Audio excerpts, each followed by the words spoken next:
అందరికీ నమస్కారం. ఆంధ్రప్రదేశ్ బీసీ సంక్షేమ సంఘం రాష్ట్ర అధ్యక్షులుగా పనిచేస్తున్నాను. నా పేరు దుడంరెడ్డి బాబు. ఈరోజు గత కొన్ని సంవత్సరాలుగా బీసీ నాయకులు, కుల సంఘాలు అందరూ కూడా నాయకులందరూ వివిధ హోదాల్లో బీసీలకు భవన్లు కావాలి, బీసీ భవన్ ఏర్పాటు చేయాలని దాదాపుగా ఒక 30 సంవత్సరాలు 40 సంవత్సరాలుగా ధర్నాలు, వినతి పత్రాలు, నిరాహార దీక్షలు చేస్తే కడపలో ఒక బీసీ భవనం ఏర్పాటు చేశారు. అవి కూడా ఒక ఎంపీ నిధుల నుంచి. ఆ ఎంపీ నిధుల నుంచి వచ్చినటువంటి డబ్బులు 5,60,00,000 దాదాపు. ఆ తర్వాత కలెక్టర్ గారు మళ్ళీ ఒక 5 లక్షలు, 6 లక్షలు, 7 లక్షలు ఎంతో నాకైతే ఐడియా లేదు, దాదాపుగా చేశారు. మరి ప్రైవేట్ వ్యక్తుల నుంచో ఇంకొక చాటు నుంచో ఎక్కడి నుంచో మళ్ళీ నిధులు తీసుకొచ్చారు కొద్దిగా. మరి ఈ డబ్బులన్నీ ఒక భవన్కు ఎంత ఖర్చు పెట్టారు? ఆ నిధులని ఏమైపోయాయి? ఆ భవన్ నిర్మించిన తర్వాత ఆ భవనం ఎవరి చేతిలో ఉంది? అది ఎవరు నిర్వహణలో?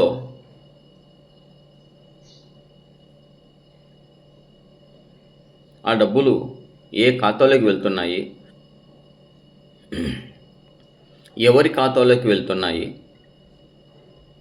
ఆ భవనంలో జరిగినటువంటి మీటింగ్లలో ఏ మీటింగ్కు ఎంత డబ్బులు వసూలు చేస్తున్నారు? ఆ డబ్బులు ఎవరి ఖాతాలోకి వెళ్తోంది? వీళ్ళు వసూలు చేసిన డబ్బే గవర్నమెంట్ కడుతున్నారా? అసలు ఏం జరుగుతోంది కడప బీసీ భవన్లో? బీసీ భవనాన్ని అన్యక్రాంతం చేశారు.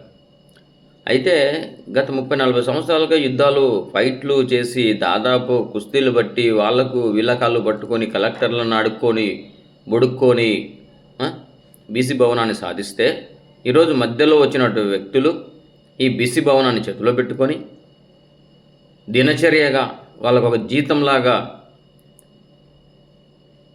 వ్యాపారంగా మలుస్తారా? అసలు బీసీ భవన్ అంటే బీసీలకు ఉపయోగపడాలనా లేదా? బీసీలకు 50% ఎగ్జంప్షన్ ఇవ్వాలి. ఎందుకు ఇవ్వాలి అంటే, ఆ బీసీ భవన్ బీసీల కోసం కట్టారు. వాళ్ళు ఏదైనా ఫంక్షన్లు చేసుకున్నా, ఏదైనా మీటింగులు చేసుకున్నా, అక్కడ జరుపుకున్నా ఇతరులకు 10,000 అయితే బీసీలకు 5,000కి ఇవ్వాలి. మరి ఆ బీసీలు నిజమైన బీసీలేనా? లేదా ఇతరులు ఏమైనా కార్యక్రమాలు చేస్తున్నారా? ఆ ఇతరులు చేసే ఎంత పోస్తోంది? ఆ డబ్బులు ఎన్ని వసూలు చేసి వాళ్ళకి ఇస్తున్నారు? ఇవన్నీ లెక్కలు ఖచ్చితంగా ఉండాలి. అది కూడా బీసీ వెల్ఫేర్ ఆఫీసర్ చేతిలో ఉండాలి. ఆ పైన ఆఫీసర్లు వచ్చి ఎలా సంసారాలు చేస్తారండి అక్కడ బీసీ భవన్లో? అసలు ఏం జరుగుతుంది బీసీ భవన్ పైన? లాక్ ఎందుకు చేశారు రూములకు? ఆ రూముల్లో ఏమున్నాయి? ఎవరున్నారు? అసాంఘిక కార్యక్రమాలు చేస్తున్నారా? ఏం చేస్తున్నారు? మరి అక్కడ రూమ్లలో ఎవరికైనా రెంట్కి ఇస్తే ఆ డబ్బులు ఎక్కడికి పోతున్నాయి? అసలు బీసీ భవనాన్ని ఈ విధంగా వ్యాపారం చేసి అసలు మీరేం చేయాలనుకుంటున్నారు?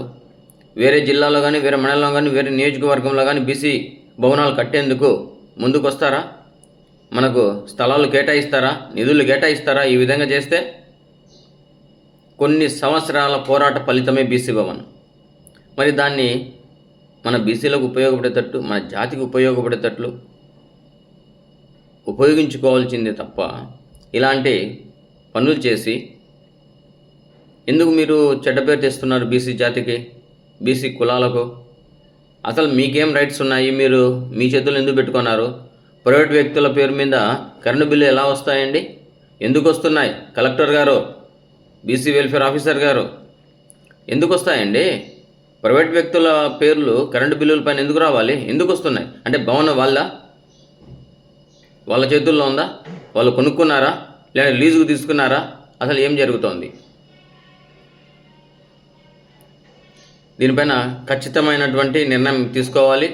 అక్కడ ఏం జరుగుతోంది విచారణ చేపట్టాలి. ఈ డబ్బులకు ప్రతి రూపాయికి సమాధానం చెప్పాలి.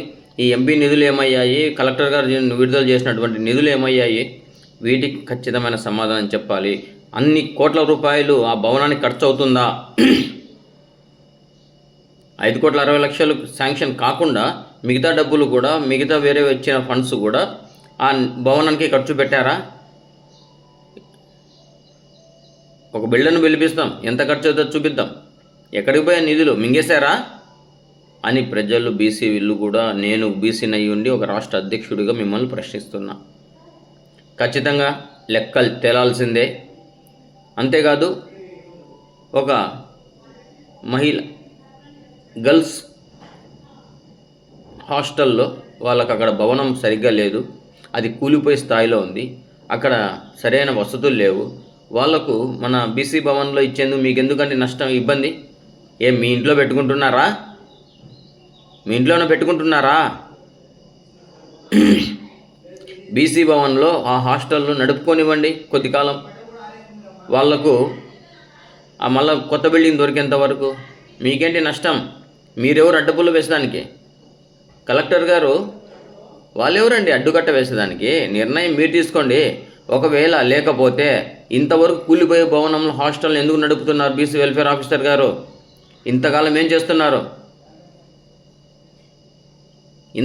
చేస్తున్నారు? మార్చకుండా హాస్టళ్ళు హాలిడేస్ వచ్చాయి, మళ్ళీ స్కూళ్ళు కాలేజీలు తెరిచారు. మరి ఇంతకాలం మీరు పట్టించుకోకుండా పోవడానికి కారణం మీ నిర్లక్ష్యము. బీసీ వెల్ఫేర్ ఆఫీసర్ మీద కూడా చర్యలు